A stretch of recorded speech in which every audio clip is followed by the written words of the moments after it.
I was watching the news or something. There was something that made me leave my house because I was in a panic. There was something going on in the world, and I felt like we had to leave the house and we had to go somewhere far away. So I ran outside, and I was with somebody in the dream. I don't remember who the person was, but I do know that it was someone in my house. I saw that I was walking towards this stop sign that's near my house, going towards that direction. And as I was walking to run away, there was this big tornado that started to form in the sky. This huge, huge tornado, so big.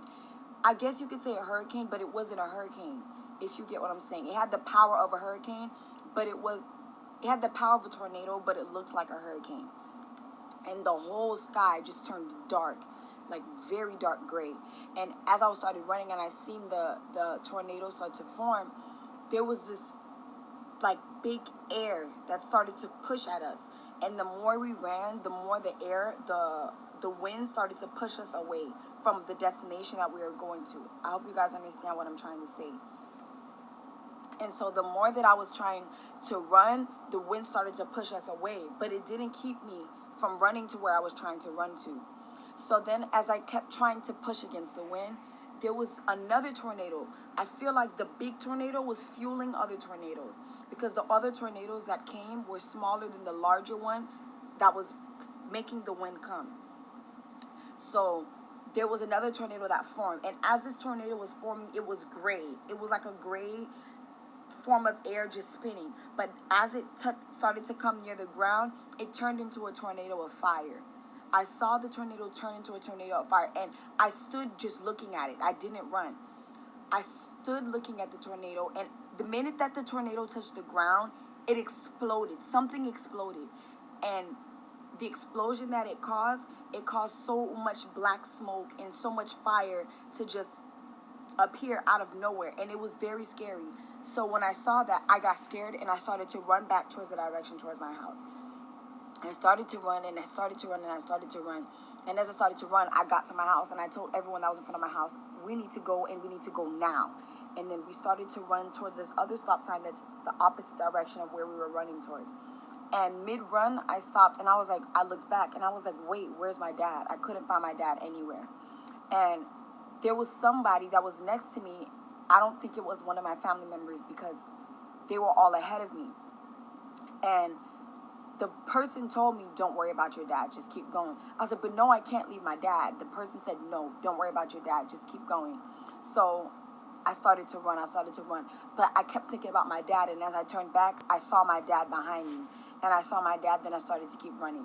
There's this water plant that's by my house. It's like a plant that, not an actual plant, like an industrial plant, but for water, that sources water in the neighborhood. And when I got there, I looked back and I was like, Dad, where's the truck key? I need the truck key. He was like, what do you need the truck key for? I was like, because we cannot make this journey by foot. I need the truck key. He was like, you can't go back to the house. We need to keep going forward. As we were running, I kept hearing more explosions. There was literally like 15 tornadoes of fire in the air. And that one big tornado that was fueling the wind was fueling all of those small tornadoes. So then, as we were running. And then there's this church that's by my house. It's a Catholic church that's by my house.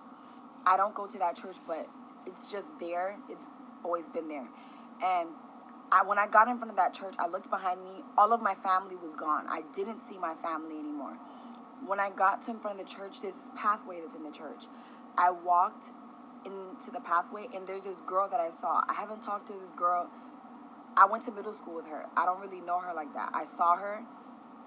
And when I saw her, she was dressed like a prostitute. And I was like, what, girl, what are you doing here? Like, why are you dressed like that? And she had this bucket in her hand. And she told me, girl, I'm doing what I have to do to survive. And then I didn't ask any questions. I just kept going. I kept running. Then as I got down to a street, that's when I looked back and I saw my family again.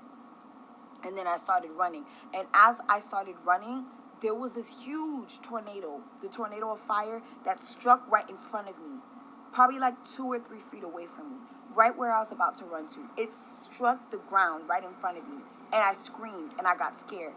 But when the tornado hit the ground, the tornado of fire, hit the ground, I was looking at it, and I noticed that when the tornado came, it made a huge boom, but it wasn't destroying anything.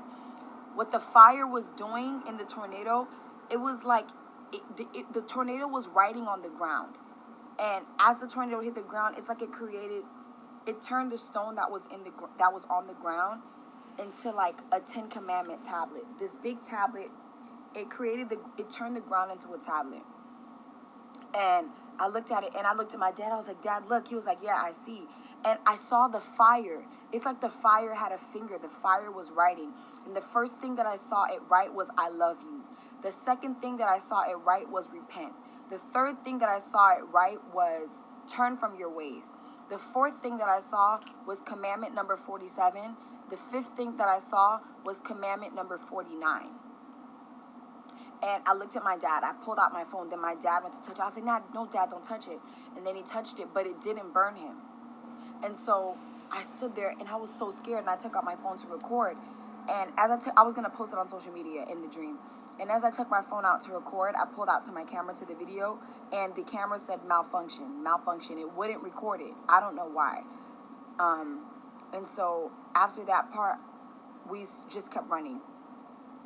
And then as we were running, we got to this elementary school. And as we got in front of that elementary school, there's this alleyway that's past the elementary school. And in the dream, I heard police cars. I heard sirens. And I don't know how to explain it. It was like I was running, but I heard the police sirens, but I seen police as I was running. I don't know how to explain it. As I was running, I seen police arresting people. I seen police officers killing people for no reason, simply because you were on the street. You didn't have to. You didn't have to be doing anything wrong. I just seen police officers killing people, arresting people, people on the street, bodies on the street. And I told my family, yo, we have to keep running. We cannot look back. We have to keep running. And then my dad was like, we need to go take shelter at Wells Fargo. We need to go hide at Wells Fargo, this bank that's near my house. And so as we kept running, I heard the police cars get very close. So I said, we need to get down. I told everybody, get down, take cover, and cover your heads. Because if we kept running, the police would see us running. But if we laid down, maybe they would be going so fast they wouldn't see us. So I told everyone, lay down. We had our hands on our head. And then all of a sudden, when I lifted my head up, we were inside the bank that we were trying to run to. We were inside of the bank. We weren't anywhere near the bank, but we were inside of the bank. And so while we were inside the bank, it's like the bank, all the windows in the bank were covered with like Christmas gift wrap paper. It wasn't regular gift wrap. It was like Christmas gift wrap paper covering all the windows. So we couldn't see outside, and inside couldn't see us. Outside couldn't see inside. And we were all hiding behind something. I was hiding behind a couch. And then as we were hiding, we heard someone break into the Wells Fargo. And I told everybody, you have to be quiet. You have to be quiet. And then there was these people that just came inside the bank, and they were stealing furniture. These people were stealing furniture. There was someone that stole a couch. They were stealing all this stuff, and then they left. And when they left, this lady came inside the bank. And she had this very, very, very old lady, a beautiful old lady with like really gray hair. She brought this beautiful old lady inside, and she laid her on the couch that I was hiding behind. And then my little sister, she was behind me. My little sister made a noise, and I guess the noise made the lady that was putting the old lady on the couch look. And she looked behind the couch, and she saw me. And I was just looking like, she was like, I'm so sorry, but I have nowhere to put my mom. I have nowhere to put her. And I heard the old lady talking. She was African. It sounded like it was an African accent. And I was like, it's okay, it's okay. And then she left her there. And then a couple minutes, fast forward into the dream, there was this lady that I know from my church. She's not married. She came in the building, and she saw us, and she didn't say anything to us. It's like she was ignoring us, like she didn't want to talk to us. And then she walked into this bathroom or some type of area. And then when she was starting to come out of the room that she was coming out of, there was this man that came inside. He came with a pair of twins, two boys. They looked like they were about 1 or 2 years old. And there was another little boy that was in his right hand that was about 3 years old. And then when she came from where she was coming from, the guy met with her. I was like, she's married now? Like, I guess that was the guy who she had kids, but she just had kids. You know how someone has a baby and it kind of looks like their stomach still looks a little big, like they had a kid. And so fast forward, She looked at my dad because she knows my dad. She looked at my dad. She was like, like with a real petty tone. She was like, and how are you? And then my dad was like, I'm blessed. He was like, how's everything? She was like, yeah, okay, good. And then she walked away with her family. And even though the walls had wallpaper on it, I don't know how to explain it. It's like I could see her face through the wall. And it was like her head, her body was walking forward, but her head turned around completely. And the face that she had when I saw her walk in the building was not the face that turned around. It was like the face that turned around looked really red and she was crying. She was screaming for help. She was like, help me, please help me. And then when her face was turning back around, her face turned back to normal. So after that, I don't know how to explain it. It was like there was a scene change in the dream. I wasn't in the bank anymore. I was no longer with my family. I was by myself. And I saw that I was in this field. In the field that I was in, it looked like I was at a competition, a singing competition. And we were all sitting down. All the people in the competition were sitting down. And all of a sudden, people in the dream started coughing. People started coughing. People started getting sick. And the people, I don't know how to explain, the people that were coughing, the people that were sick were pushing away, like the people that weren't sick were scared. And we started to run away from them. And the people that were sick started to run after the people that weren't sick. If they spit on you, if they sneezed on you, if they coughed on you, if their DNA got on you. And there were even some of them that were biting people. Anyone that they did that to got sick. And the people that got sick were chasing the people that were not sick. Then I started running. And as I started running, I saw this huge platform. It was very tall, this very tall platform. And it was kind of like, you can say, those construction towers, when you see the construction workers on top of them, like they're building stuff. I was on top of one of those, climbing to get to the top.